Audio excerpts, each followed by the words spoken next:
Welcome to True Crime Nostalgia. You know, your go-to source for all those captivating crime stories. And today, we're diving deep into a case that's been haunting the nation for years, the Delphi Murders. Yeah, you've probably heard about it, right? I think so. It's the one where one of the victims, Libby German, actually captured footage of their suspected killer on her phone.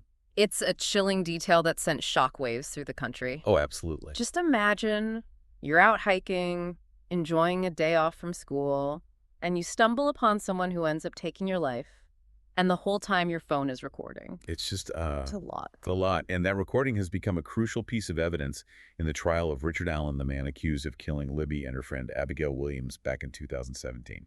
We're going to unpack all the key evidence presented in court so far, including that haunting video, the eyewitness accounts, and the physical evidence found at Allen's home. Yeah, it's important to remember that this trial is still ongoing, but the evidence presented so far paints a pretty compelling picture. All right, so let's rewind back to February 13, 2017. Can you set the scene for us? What happened that day? So Libby and Abby, just 14 and 13 years old, were spending their day off hiking the Moon and High Bridge Trail in Delphi, Indiana. It's a picturesque spot with the historic bridge overlooking Deer Creek. It should have been a carefree afternoon, but tragedy struck. And despite Libby capturing that video and audio of a man saying, "Guys down the hill," the case went unsolved for years. Right. What was it like for the Delphi community during that time? Oh, it was just fear and uncertainty that gripped the town. For 5 years, the killer was out there potentially living among them. It wasn't until October 2022 that a break finally came with the arrest of Richard Allen, a resident of Delphi himself. A resident of Delphi. Wow, that must have been a huge shock to the community. Absolutely. And now in 2024, we're finally seeing this case unfold in court. Okay, so let's talk about that video. What exactly does it show, and how are prosecutors using it to build their case against Allen? So, the video, which is only 43 seconds long, shows a man walking towards the girls on the bridge. He's wearing a blue Carhartt jacket and a hat, and his face is partially obscured. Prosecutors believe that this man is Richard Allen, and they've presented it to the jury as a direct link to the girls in their final moments. And what other evidence have they presented to support their claim that Allen is the man in the video? Well, during a search of Allen's home, investigators found a handgun that matched a bullet casing found at the crime scene. And remember that blue Carhartt jacket I mentioned? Yeah. They found a similar one at his home as well. It's like the pieces are starting to fit together, but I'm guessing it's not that simple. What about the defense? How are they responding to this evidence? So they're attempting to discredit the prosecution's case by pointing out inconsistencies in witness testimonies and questioning the thoroughness of the investigation. They've even brought up missing interview footage, implying that crucial evidence might have been mishandled or overlooked. Yeah, speaking of witnesses, there was one in particular who placed Allen near the bridge that day. Yes, Sarah Carbaugh. Right. She testified that she saw a man near the bridge around the time the girls disappeared, and she believes it was Richard Allen. What's particularly chilling is that she described him as appearing muddy and possibly even bloodied. Wow. That's a significant detail. Does her testimony line up with the prosecution's timeline of events? It does seem to corroborate their theory, placing Allen at the scene of the crime around the time the girls were killed. It's also unsettling, especially considering the gruesome details that have been revealed about the crime scene itself. Yeah, the prosecutor hasn't shied away from those difficult details. He's described the girls' clothing being scattered, the fatal wounds they suffered, and the foliage that was placed over their bodies, seemingly in an attempt to conceal them. That detail about the foliage is particularly disturbing. It suggests a level of awareness and premeditation that's just horrifying. It does raise a lot of questions about the killer's mental state and their actions after the murders. And there's another twist to this story. Back in 2017, shortly after the murders, Richard Allen actually approached the police. He did. What was that all about? He went to the police and told them that he'd been on the bridge that day. Initially, it seemed like an innocent act, maybe just a concerned citizen coming forward with information. But you said there was a twist. Yes, his initial timeline didn't add up, and he later adjusted his statement, creating inconsistencies that raised red flags for investigators. So his story was changing. That definitely sounds suspicious. And it gets even more complicated. The prosecution claims that Allen has confessed to the murders while in jail, even sharing details that only the killer would know. He confessed in jail. That's a bombshell. It's a major development in the case, and it could potentially be the key to securing a conviction. Of course, we'll have to wait and see how this all plays out in court. Okay, before we move on, I have to ask about the impact this case has had on the families of Libby and Abby. You can only imagine the pain and anguish they've endured over the past 7 years. Libby's grandmother, Becky Patty, gave a particularly moving testimony, describing the agonizing wait for news after the girls disappeared and the devastating moment she learned they were gone. I can't even imagine the strength it takes to face that kind of loss, let alone sit in a courtroom and relive it all. Their courage is truly remarkable. They've been relentless in their pursuit of justice for Libby and Abby. This is all so heavy, but it's important that we discuss it.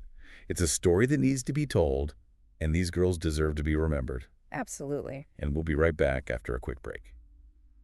Yeah, it is heavy. And their story is a stark reminder that, darkness can touch even the most idyllic communities. We often try to make sense of tragedies like this by looking for warning signs, Right. red flags in the perpetrator's past. But with Richard Allen, it's not that simple. That's almost more unsettling, isn't it? Yeah. To think that someone who seems so ordinary could be capable of such a horrific act? What have we learned about Allen's life before his arrest?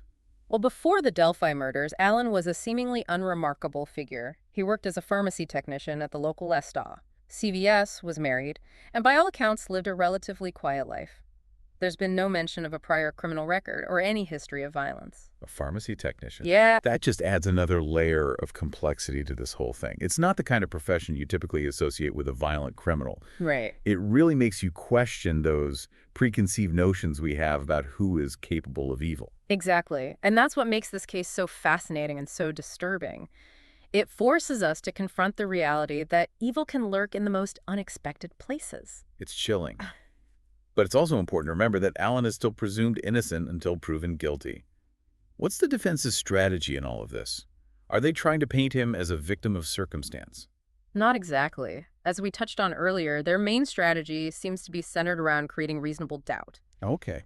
They're attacking the credibility of the witnesses like Sarah Carbaugh by highlighting inconsistencies in their statements and questioning their memories of that day. They're essentially trying to make the jury wonder if these witnesses can be trusted, right? If they can create enough doubt, it could weaken the prosecution's case. Precisely. And they're also raising questions about the investigation itself, particularly focusing on those missing interview recordings. Yeah.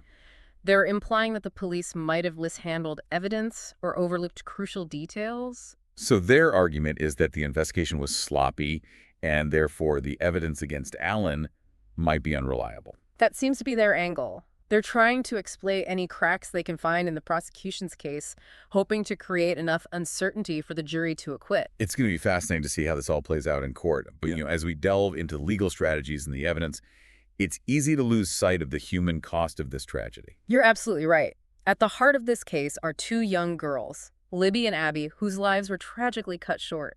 Their families have been living with this unimaginable pain for 7 years, waiting for answers, waiting for justice. And we can't forget about the impact on the Delphi community as a whole. Yeah. This case has shattered their sense of peace and security.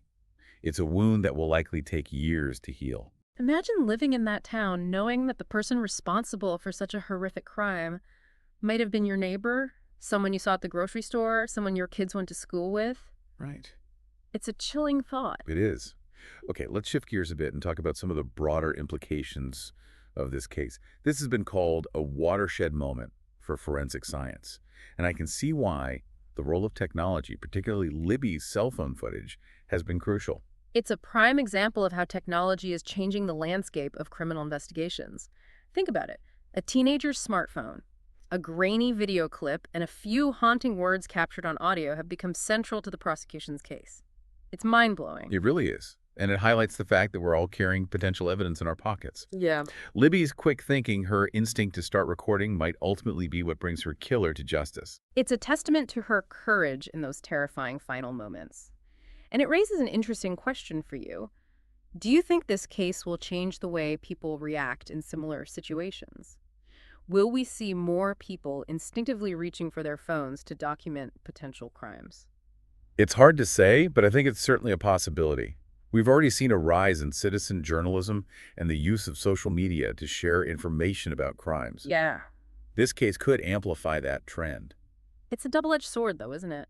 While technology can be a powerful tool for solving crimes, it can also be misused. Oh, absolutely. The Delphi murders have also fueled concerns about the dark side of social media and the dangers lurking online, particularly for young people. That's a valid concern. This case is a stark reminder of the need for online safety education and awareness, especially for parents and educators. But going back to the investigation, there's been a lot of talk about the missing interview footage. How big of a problem is that for the prosecution? Well, the defense is certainly trying to capitalize on it. They're arguing that those missing recordings could contain crucial information that might exonerate Allen. It raises questions about the integrity of the investigation and the chain of custody for evidence. Do you think they have a valid point? It's hard to say without knowing what's on those tapes, but it does highlight the importance of preserving digital evidence. In the digital age where information is constantly being created and shared chain of custody procedures for evidence are more important than ever. It's a huge challenge for law enforcement, and this case could set a precedent for how digital evidence is handled in future investigations. It's a real game changer. This whole case really makes you think about the implications of our increasingly digital lives.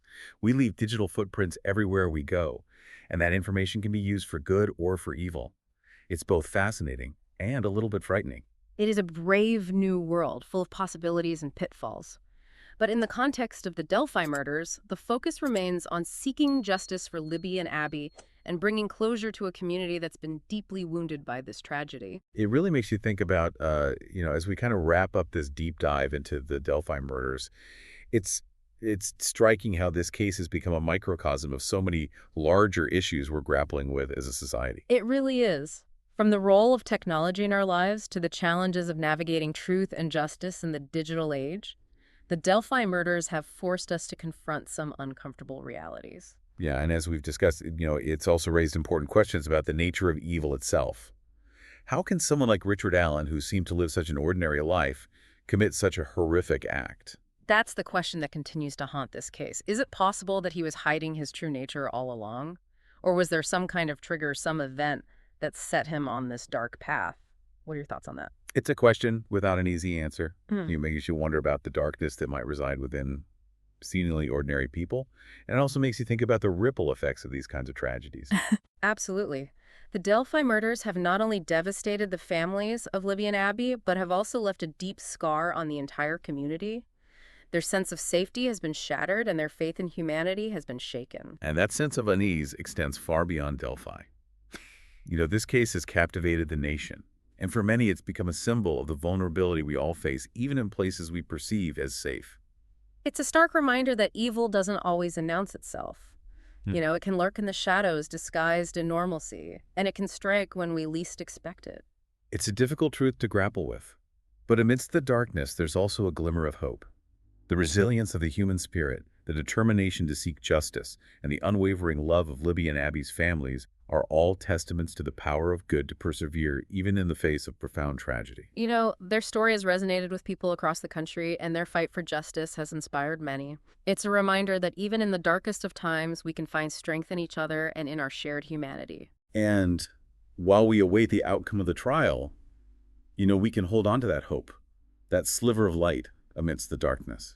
We can also use this case as a catalyst for important conversations about online safety, the responsible use of technology, and the need for vigilance in our communities.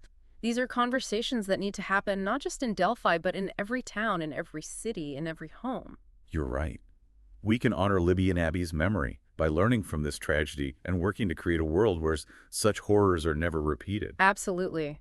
We can educate our children about online dangers, we can support law enforcement efforts to improve digital forensics, and we can foster a culture of awareness and responsibility in our communities. It's a call to action for all of us. And as we close this chapter of our deep dive, it's worth reflecting on what this case has taught us. What will you take away from this story? For me, it's a reminder to cherish every moment, to hug my loved ones a little tighter, and to never take our safety for granted.